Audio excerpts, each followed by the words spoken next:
Moi, j'avais juste une petite question pratique comme ça.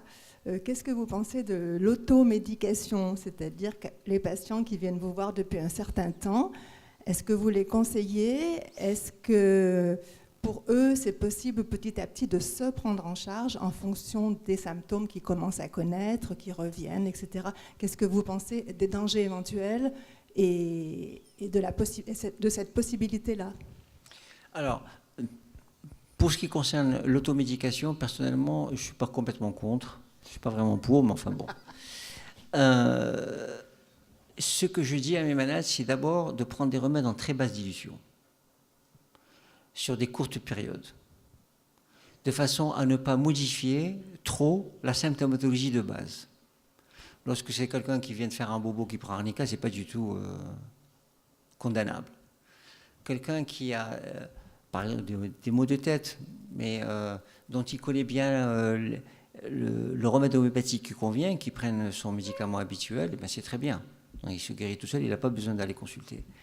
Par contre, lorsqu'on a une pathologie qui est assez difficile, que le malade il va essayer tel remède, par exemple, bon, dans des toux des rhinopharyngites, il n'y a rien de plus difficile à traiter qu'une rhinopharyngite parce qu'elles se ressemblent toutes et donc il faut être extrêmement précis et pointu pour trouver le remède qui convient à telle rhinopharyngite.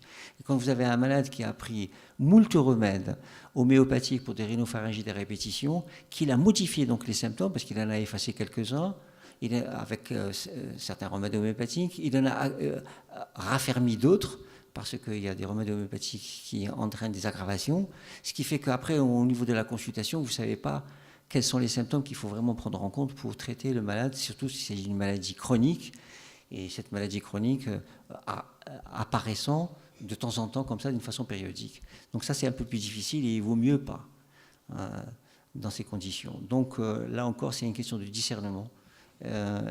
Pour les maladies banales et